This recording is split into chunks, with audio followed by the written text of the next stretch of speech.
कोई छवियां नहीं है, वो सच्चाई जो सब सांसारिक क्रियाओं प्रक्रियाओं से बहुत अछूती है, एकदम स्पर्शित, इसीलिए एकदम पवित्र है, उसको कहते हैं शिव। अब यदि तीर्थाटन आदि करने से आपके मन में वो सच्चाई और दृढ़ता से स्थापित होती है तो तीर्थ यात्रा बहुत शुभ है, चाहे वो कांवड़ यात्रा हो, चाहे अमरनाथ यात्रा हो, चाहे केदार यात्रा हो। लेकिन यदि उस पवित्रता से प्रेम ही नहीं, यदि शिव का अर्थ बस मानसिक तल पर कुछ लगा लिया है, तो फिर तो इतना समझाया है ना संतों ने कि गंगा गए होते मुक्ति नहीं, 100 गोते खाइए। आप जाइए, आप 100 बार आप गंगा में नहा लीजिए तो भी मुक्ति मिलेगी नहीं। जैसे गंगा की मछली होती है, रहती गंगा में है पूरी जिंदगी, लेकिन बाहर निकालो तो बदबू ही दे रही होती है, आप भी वैसे ही रहोगे।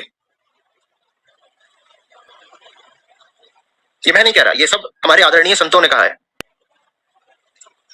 और आजकल ये भी एक बड़ा दुर्भाग्यपूर्ण चलन हो गया है, इतने किस्से गढ़े जा रहे हैं शिव के बारे में कि पूछो नहीं। किस्से गढ़े जा रहे हैं, चित्र बनाए जा रहे हैं। आप इंस्टाग्राम वगैरह पे चले जाइए, वहां पे आपको शंकर पार्वती के कामोत्तेजक चित्र मिल जाएंगे, और उसको बनाने वाले लोग कहते हैं कि आर्ट है, कला है। उसमें कला क्या है भाई? जब हमारा मन ही पूरा कामुक है तो हम अपने आराध्यों को भी कामुक अवस्था में ही देखना चाहते हैं। तो आप पार्वती को लगभग अर्धनग्न कर दिया जाएगा, और शंकर के आलिंगन में है वो, और ऊपर चांद है, बिल्कुल रूमानी रात है, और नीचे 2-3 लाख लाइक्स हैं, और हर हर महादेव। ये महादेव का तुम सम्मान कर रहे हो?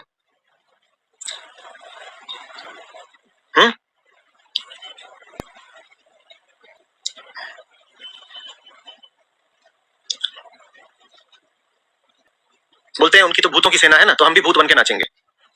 और नहीं कुछ पता है शिवत्व के बारे में।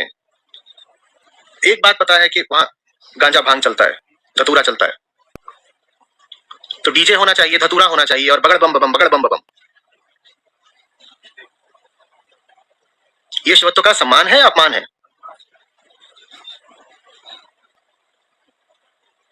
नाचो। शिव का संबंध नाचने से कैसे जुड़ गया समझ में नहीं आया। हर चीज को मनोरंजन बना लेना है। महाशिवरात्रि होगी, लगेंगे नाचने।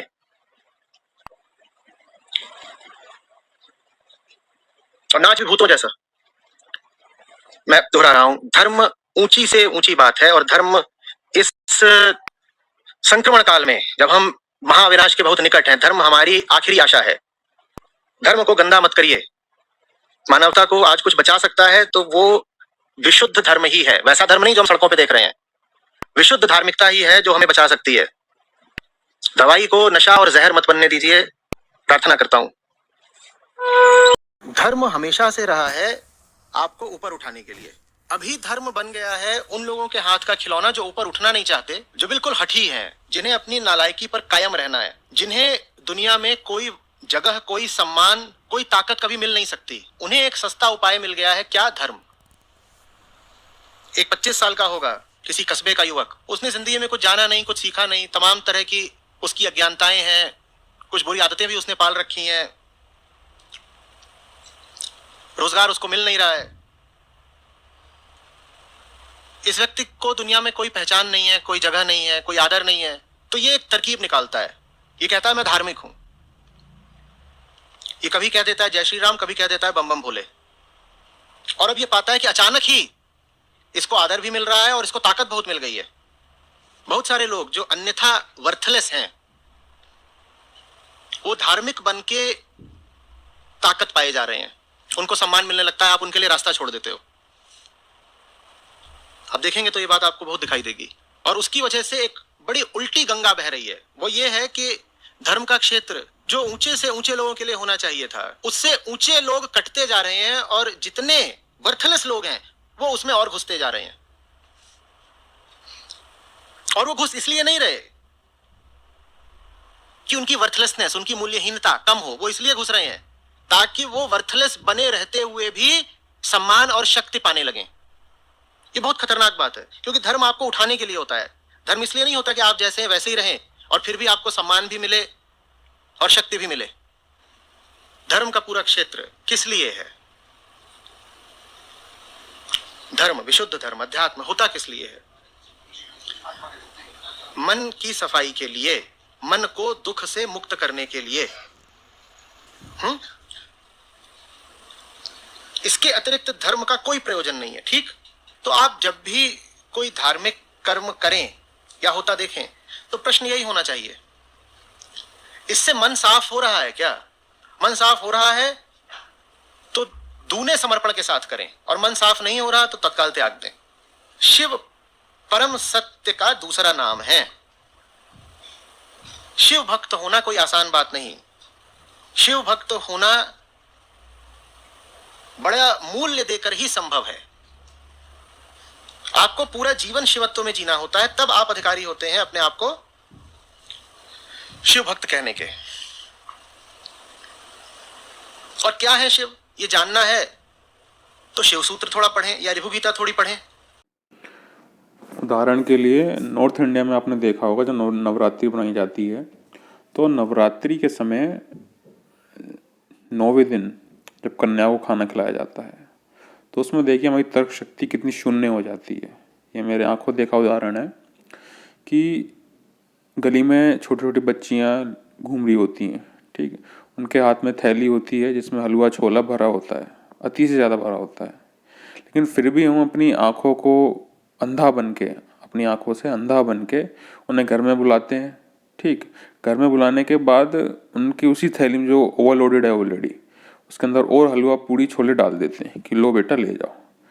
और कितनी हलवा पूड़ी छोले वो कहते हैं वहाँ डालाते हैं, बीच में छोड़ जाते हैं, क्योंकि वो सिर्फ बच्चे आते हैं पैसे के लिए, चॉकलेट के लिए, फ्रूटी के लिए, ठीक है ना। उन्हें बुलाने के लिए हम फ्रूटी वगैरह इन सबका लालच देते हैं, उन्हें समझ तो है नहीं। लेकिन हमें ये क्यों दिखाई नहीं देता कि जो चीज़ हम कर रहे हैं उसका कोई बेनिफिट नहीं होने वाला, लेकिन फिर भी हम उसको कर देते हैं कर्म कांड की तरह, क्योंकि ये हमारी आदत में है। ये हमने शुरू से देखा है अपने माता पिता को करते हुए, उसी को हम आगे फॉलो करते रहते हैं। हम नहीं देखते कि वो हलवा पूड़ी छोले कहाँ जा रहे हैं, वो यूज़ में आने वाले भी आने वाले। हम उस एक दिन इतना बल्क में लोगों को दे देते हैं बच्चों को, उसको हम डिवाइड कर लें, 1-2 दिन आगे पीछे कर लें तो किसी के पेट में तो जाएगा वो, लेकिन वो आप नहीं सोच पाते। क्यों? आपकी आंख पे धर्म की पट्टी बंधी हुई है। और इसके पीछे कारण क्या है? देखिए, अगर हमें कोई चीज़ बिना किसी मेहनत, अध्ययन, चिंतन मनन के प्राप्त होती है तो अधिकतर मामलों में उसकी गहराई और महत्व को समझ पाना कठिन हो जाता है, और बिना अध्ययन के मिलने पर उसको विकृत और उसका अर्थ का अनर्थ किए जाने की संभावना भी बढ़ जाती है। जैसे हम सब ने लोमड़ी और अंगूर खट्टे हैं वाली कहानी सुनी होगी कि लोमड़ी ने अंगूर देखे, उनकी तरफ उछली, नहीं खाए गए तो उसने मान लिया कि अंगूर खट्टे हैं और चली गई वहाँ से, ठीक है ना। ये सब ने सुनी होगी। अब अगर कोई व्यक्ति इस कहानी को सुनने के बाद बिना अध्ययन करे ये निष्कर्ष निकाल ले कि लोमड़ी खट्टे अंगूर नहीं खाती, ठीक है ना, उसने निष्कर्ष निकाला कि लोमड़ी ऐसा जानवर है जो खट्टे अंगूर नहीं खाता, तो आप क्या कहेंगे? ऐसा तो तभी हो सकता है ना जब किसी ने इस कहानी को ऊपरी तल से सुना हो। अगर इस पर थोड़ा चिंतन मनन करता तो शायद हम कहानी के मूल धन को समझ पाते। ऐसा ही कुछ हमारे धर्म के साथ हुआ है। हम सबने अपने धर्म को बिना अध्ययन से, हम सबने अपने धर्म को अध्ययन से नहीं, सिर्फ दूसरों को देख देख कर और दूसरों की सुन के ऐसे सीखा है। हम जो भी कर्म कांड करते हैं, हमें मतलब नहीं क्यों कर रहे हैं, क्या रीत है, करने से क्या होगा, ना करने से क्या होगा, लेकिन हम करते हैं। दूध पे शिवलिंग चढ़ा रहे हैं, बेलपत्ते चढ़ा रहे हैं, नवरात्रि पे अनशन खाना खिला रहे हैं, फ्रूटी दे रहे हैं, चॉकलेट दे रहे हैं। उसका इन सब का धर्म से क्या लेना देना है? कुछ लेना देना नहीं, लेकिन ये हमें ठीक लगता है तो हम करते हैं। ये सब हमें ठीक लगता है, ये सब इसलिए क्योंकि हम इन सब कर्मकांडों को अपनी आदत में मान लिया है। हमें लगता है यही धर्म है। बचपन से घर में देख देख कर ये हमारी आदत बन गया है, लेकिन हमारा आचरण अभी भी दूषित रह जाता है, क्योंकि आचरण की शुद्धि के लिए धर्म पर चिंतन मनन करना पड़ेगा। धर्म, मान लीजिए आप एक बस या ट्रेन की तरह है। जैसे बस या ट्रेन का काम है ये आपको एक स्थान से दूसरे स्थान पर ले जाना, ऐसे धर्म का काम भी होता है कि आपके व्यक्तित्व को निचले स्तर से उठाकर उच्च स्तर पर लाना, आपके मन को अंधेरे से उजाले की ओर ले जाना। धर्म का भी यही काम है, आपको एक स्थिति से उठाकर दूसरी स्थिति पर लाना। लेकिन हमारा डेस्टिनेशन पर ध्यान ही नहीं है, हमें पता ही नहीं धर्म हमें कहाँ ले जाना चाहता है। हम तो सिर्फ बीच के सफ़र में ही लटके रह गए हैं और उसी में खुश हैं, उन्हीं कर्म कांडों में खुश हैं। हम धर्म नाम की बस में चढ़ तो गए हैं, लेकिन हमें उतरना कहाँ है ये हमें पता ही नहीं है।